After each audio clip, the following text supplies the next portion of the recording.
Believe Before You Love Me, Jonas Brothers and Marshmello. Today is the last day of a very significant year. A lot of events have happened, including the BBC celebrating its centenary anniversary. BBC Radio London has been running a project to find and showcase the lives of 100 Londoners. BBC Radio London. Your London. Your 100 lives. And the latest addition to the team is Nick Corston from Westminster, who joins me on the line now. Hello, Nick. How are you?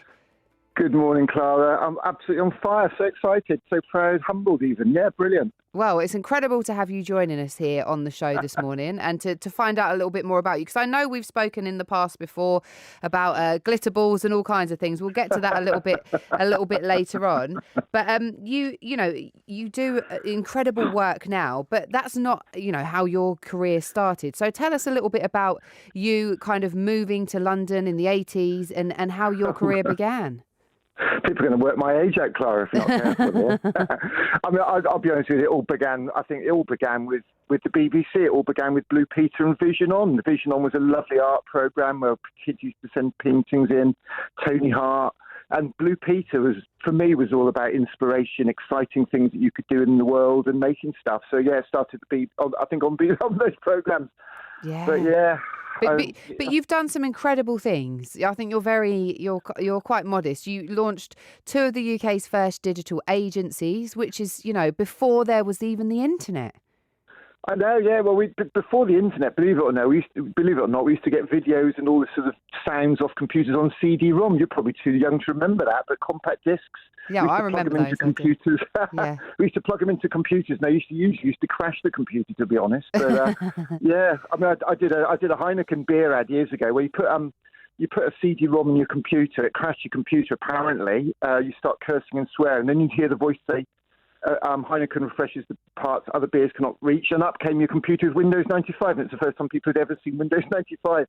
And I did that. They didn't even know what I was selling them, so they just paid me in beer because they wouldn't give me any money. I got 6,000 bottles of lager, so it wasn't bad, was it? That must have kept you going for a little while. So just lots of different, I guess, things, skills and talents that you used working in those industries that you could then use later on as well. I think so. I mean, it's funny, actually. I've got a little film my dad made when I was one of me and my first ever train set. It's just a little train buzzing around a loop of track. For me, I share that to kids all over the country. I say, look, my dad gave me some of his time. He helped me decide what I want to be in life. I ended up being an engineer. That was my art, if you like. And he gave me a story to tell kids. And I think those are the three greatest gifts anybody can give a child: time, stories, and their art, their passion, Yes. So, and took that on. Well, you did. And in 2010, you founded the non-profit community enterprise STEAM Co. Can you tell us a little bit about STEAM Co.? Well, yeah, STEAMCO is just a non-profit. I mean, basically, it's a project I started with the community of my son's primary in Paddington. Parents, teachers, local businesses, to give the kids a school day like no other, a mini creativity festival day, if you like. We called it a STEAMCO day at St Saviour's Primary here in Paddington. And basically, the kids came in and they could engage in any of 20 activities, making rockets, doing spin painting, doing some coding, making bubbles, sitting there reading a story. And it was like a mini creativity festival. And basically, I gave them a job up 5 years ago. And I'm trying to convince every school and every community in the country to do that. Because teachers can't do everything, and I believe the talent that our kids need is latent in every single community. We've just got to empower them and connect them with schools in a safe and meaningful way. Yeah, and I think you touched on something really important, with all of the different things you do, because this idea of kind of creativity, some children don't necessarily learn through, academia or kind of sitting at a desk. They find it much easier to learn through doing and being creative. So I can imagine that when you go and do these events, the kids absolutely love them. Well, it's fun, actually, because I often say to head teachers, was that all right? And they say, oh, yeah, the kids enjoyed it. And I say, well, yeah, no F. Sherlock, basically, What I love is when the teachers are engaged, when the parents are engaged, because then you've got that connection with the parents and the school, and then the teachers and the staff can build on that relationship. So kids, I'll be honest with you, the kids will enjoy anything. Oh, okay, what's not to like about a dynamite rocket or doing some creative activities? But what's really special for me is when the teachers enjoy it, the school leaders enjoy it, the community enjoys it, then you start building bridges between the school and the community. Yes, of course. And I know that you've got a bus. Can you tell us a little bit about that? Well, I'll be honest with you. I was going to. I feel a bit of an epic fail. I'm humbled to be one of the 100 Londoners, Clara, but I feel a bit of an epic fail because back in January I rented a camper van, drove to John O'Groats, and launched an appeal to raise £1 million to inspire 1 million kids, and then drove back down through the country. My mum was very ill, taken ill, and sadly passed away within 4 days. But in those 4 days that she was home, the district nurse came in and said, "Mrs. Corston, I've got your photo on my fridge with my 2 daughters from 30 years ago when you ran that arts and crafts play scheme. You taught them painting."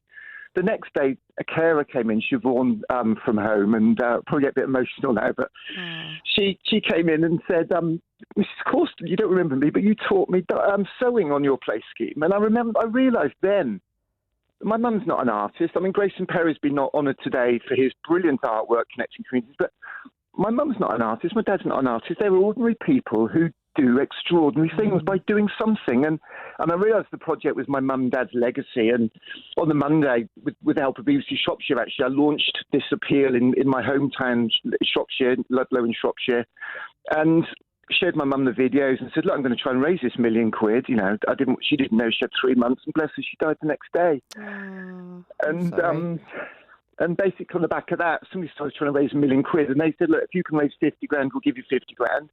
And I did that just before the holidays and bought a camper van, put a live streaming green screen studio in the back. And I've spent the rest of the year driving around the country, live streaming creativity days into schools that were locked down, live streaming festivals, fates just before Christmas. I went to Parklands Primary in Leeds where we live streamed their rock nativity. We did a carol service in Herefordshire.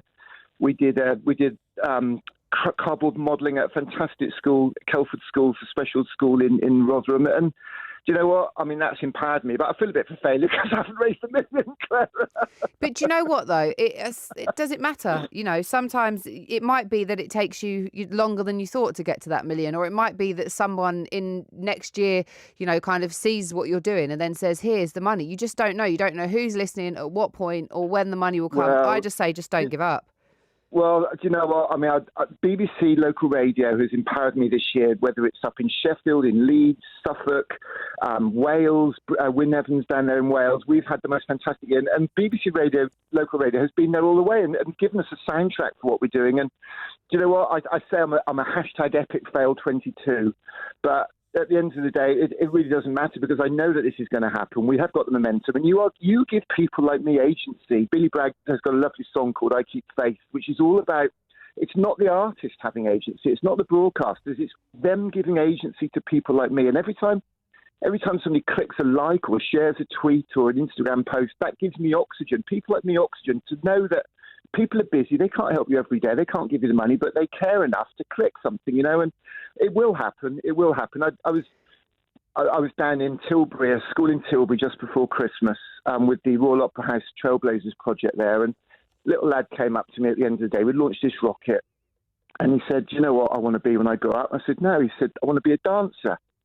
Oh. And it reminded me of that Ken Robinson film about Gillian Lynn, who, you know, went to doctors because she couldn't sit still. And the doctor said, "There's nothing wrong with this girl. She's a dancer." And I've made a little film for that lad. And I've just found out yesterday we've been shortlisted for the Charity Film Awards with that film. It's like a 5-minute film. And you know what? If one person sees that and chucks me a couple of quid, I'll be glad, Clara. So grateful, so grateful. And I think it's also important, as much as you say about failure, I would say it's a huge success. You know, the fact that you managed to raise £100,000 and you know, get this kind of your van going and be able to live stream all of those events, that's a huge success. And to be able to reach that many children and that many people is a huge success. Don't worry, I'm not beating myself up too much this morning. I mean, when people like the BBC recognise me in your 100th year, David and Kerry got through the year, it's just been wonderful. And the point about, I'll be honest with you, hashtag epic fail 22. The greatest lesson we can teach our children is not to fear failure. Yes. You know, to aim high in life. And as long as it's safe, as long as it's not silly, if parents, teachers, the community are there to catch them if they fall. You know, Elon Musk, he's just launched 121 rockets this year that are reused. They get reused. The first 20 blew up, and that's how he learned, you know. And the world's richest man, you know, he learns by failing.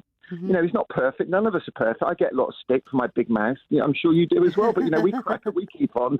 Indeed, we do. We don't care. We don't care, Clara. No, we don't. And I know that 2023 is going to be, you're going to continue to do incredible work in 2023. So what have you got planned for 2023, Nick? Well, I'll be honest with you. I mean, blown away, sad yesterday at the passing of Dame Vivienne Westwood. Yeah. And you know what? Looking through some of her stuff, I made a couple of little videos of her. There's a lovely clip where Derek Nimmo walks into the sex shop in their fashion shop in the King's Road. And she's inspired me with her work. I met her a couple of years ago at the Royal Albert Hall when Prince Charles then had an event all about creativity in kids. And she said to me there, she said, Prince Charles then is one person she's inspired by and she admires more than any other man in the world in politics, in business, because of the work he's done for the arts and for young people and young people's futures. And I'm glad she got to see him as a king, because Vivienne Westwood has inspired our year. We're going to call it #Creativity 23 year, almost a bit of a ring on anarchy 23. But we're going to keep this going. I mean, last year, I don't know if you know, the government had a £120 million National Festival of Creativity, the Unbox Festival. It was absolutely brilliant. 10 projects. We hope to be part of it, but they only went for 10 big projects. And at the end of the year, we went down to Weston-super-Mare. They gave us some grants. 10 trips from across the country, from the Grenfell Estate, North Kensington, from Newport, from Coventry, to see an oil rig that they put on. It was incredible. They had forests on it. They had solar panels. They had all sorts of things. It was all about reuse and the environment. And they took it down. They're scrapping it now after just 8 weeks. They spent £10 million in it. And we launched a petition, #SaveSeaMonster. And what I want to do next year is to create activities that we can take to every school across the whole of this country, inspired by that project on the beach, whether they cut it up or not. And I'm taking a petition to Michelle Donnelly. I'm going to send a petition in today, the final version of the petition, to say, look, please save Sea Monster, #SaveSeaMonster, because I believe that oil rig on the beach, that £120 million Festival of Creativity, it can be the beacon for the creativity revolution that our children, our communities and our country still so desperately need. But it's all down to us. It's grassroots now. They've had the 120 million. From here on, it's grassroots. It's ordinary people doing extraordinary things. People like my mum, people like little Teo, people like Grayson Perry, people like you, people like me. It's all about agency at the end of the day and just getting up and doing something and caring.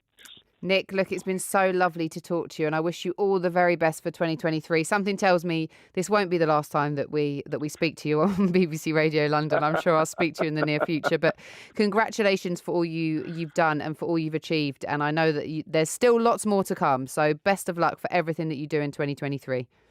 Bless you. Thanks so much, Claire. And let's keep those miracles shining light in the darkness. Let's do it.